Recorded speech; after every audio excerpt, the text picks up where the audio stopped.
सो hi guys, इस video में मैं ये डिस्कस करने वाला हूँ कि आप इंग्लिश की प्रिपरेशन कैसे करें। IBPS क्लर्क का एग्ज़ाम होने वाला है और ना सिर्फ IBPS क्लर्क का बल्कि IBPS PO, SBI PO और IBPS क्लर्क का एग्ज़ाम होने वाला है। तो ये बहुत इम्पॉर्टेंट टाइम है कि we should gear up our preparation not only for English but for every section that comes in the exam as well as for interview. But interview के लिए अभी नहीं, बाद में। अभी तो हमें अपने प्री एग्ज़ाम्स पे फोकस ज़्यादा करना है। बट क्योंकि अगर प्री एग्ज़ाम से नहीं निकलेंगे फिर क्या मतलब बनता है मेंस एग्ज़ाम के प्रिपेयर करने के लिए। तो प्री एग्ज़ाम्स भी बहुत ज़रूरी हैं मेंस एग्ज़ाम के साथ साथ। तो अब हम आते हैं कि कैसे प्रिपेयर किया जाए इंग्लिश के लिए।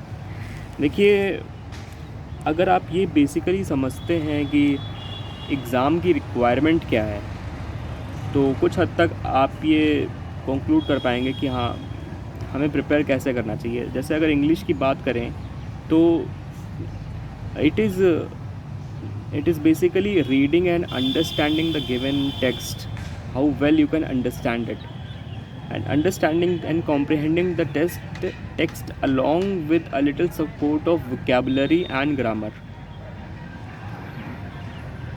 जो vocabulary है और grammar है वो एक सपोर्टिव रोल प्ले करती है।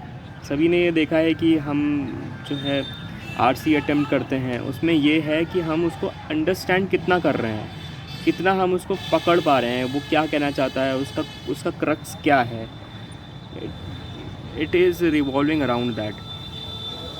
अगर हम क्लोज टेस्ट की बात करें तो क्लोज टेस्ट भी यही है, more over it is the same thing. तो आप जितना रीड करेंगे उतना बेटर है। अब रीड करना क्या है? देखिए, बहुत लोग बोलते हैं कि एडिटोरियल रीड करो, एडिटोरियल से काफ़ी बेनिफिट मिलता होगा। बिल्कुल एडिटोरियल रीड भी करना चाहिए, उससे हमारी जनरल अवेयरनेस स्ट्रॉन्ग होती है।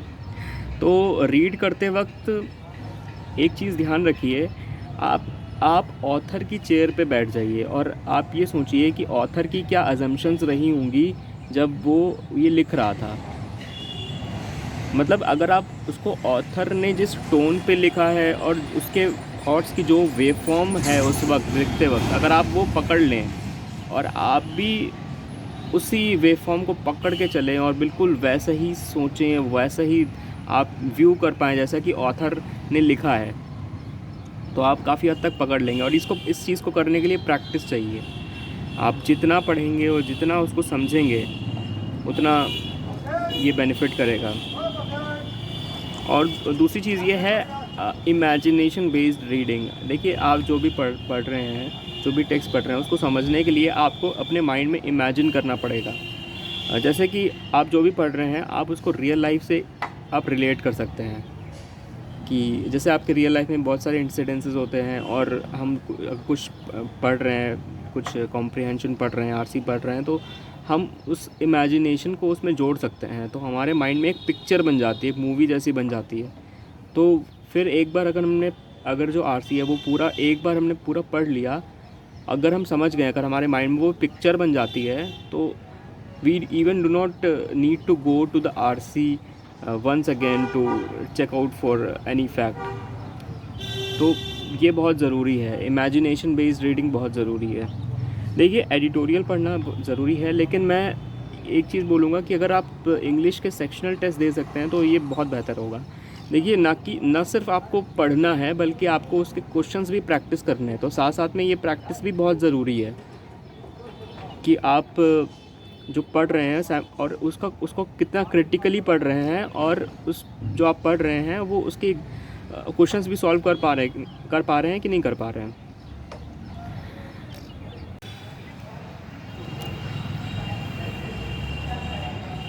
और आप जितना रीड करेंगे आप ये देखेंगे आपको ग्रामर अलग से पढ़ने की ज़रूरत कम पड़ेगी, क्योंकि वो आपकी हैबिट में पड़ जाता है सेंटेंसेस को करेक्टली रीड करना और उसकी ग्रामर आइडेंटिफाई करना। तो जितना आप रीड करेंगे उतना बेहतर है। और बाकी जो वोकैबुलरी है, अब आप जो भी पढ़ेंगे उसमें ये ज़रूरी तो नहीं है ना कि जो आप जितने सारे वर्ड्स होंगे, अननोन वर्ड्स होंगे, सबके मीनिंग्स आपको पता ही होंगे। तो ऐसा कोई ज़रूरी तो है नहीं। तो जो अननोन वर्ड्स हैं, जो कॉमन रीअकरिंग वर्ड्स हैं, आप उसको लिखिए, नोट्स बनाइए, उसको उसके मीनिंग्स जानिए, एंटोनिम्स सिनोनिम्स आप उसको ठीक से याद कर लीजिए, वो ज़रूरी है। अब ये भी ज़रूरी नहीं है कि हम सारे के सारे वर्ड्स को हम मीनिंग उसका जानें, बहुत टिपिकल वर्ड्स भी होते हैं और कोई वो ज़्यादा काम नहीं आते हैं। अब अभी फ़िलहाल जो कॉमन रिकरिंग वर्ड्स हैं उन पे ज़्यादा ध्यान रखिए, उनको यूज़ में लीजिए। And I also suggest you to write something. आप थोड़ा सा लिखिए, means like just create a blog और राइट अ डायरी और समथिंग। आई वुड सजेस्ट कि आप अगर आपके पास पीसी है तो आप थोड़ा सा टाइप कीजिए, और वो जो आपने जो पढ़ा है और जो समझा है, जो वर्ड्स आपने नए सीखे हैं, आप उसको लिख के प्रैक्टिस कीजिए। कुछ भी आप लिख सकते हैं, जैसे आप कोई एग्ज़ाम अपना कोई मॉक टेस्ट दिया आपने, आप उसके एनालिसिस को ना कि ओरली आप लिख के कर सकते हैं। आप टाइप कर दीजिए कि आपने क्या क्या मिस्टेक्स करी, नहीं करी।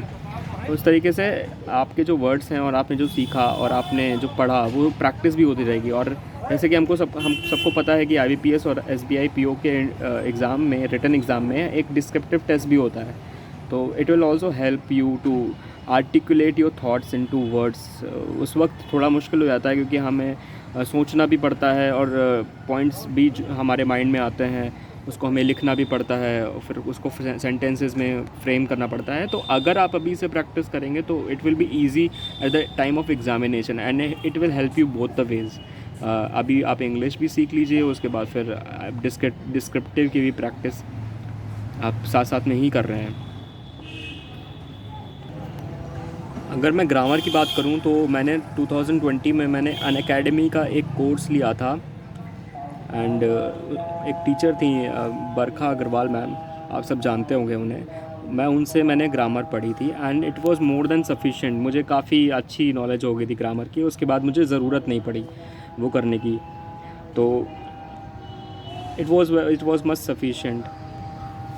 तो अगर आप चाहें तो आप उनसे पढ़ सकते हैं, आप देख लीजिए। तो मैं ये 1-2 साल पुरानी बात हो गई, 1 साल 1.5 साल पुरानी बात हो गई। अब मुझे नहीं पता कि लेक्चर्स अवेलेबल कहाँ पे हैं, क्या है, ये मुझे नहीं पता, but it was helpful. So that was it. I hope आपकी प्रिपरेशन बहुत अच्छे वे में चल रही होगी और बहुत गियर्ड अप होंगे आप आजकल, कि exams are just at the corner. तो I wish you all the best. अगर आपको कोई भी क्वेरी हो या कोई कुछ भी आपको पूछना हो तो you can obviously comment it down. And if you like the video, just subscribe the channel, I would appreciate it. And even if you don't, I would not feel bad. So that's all.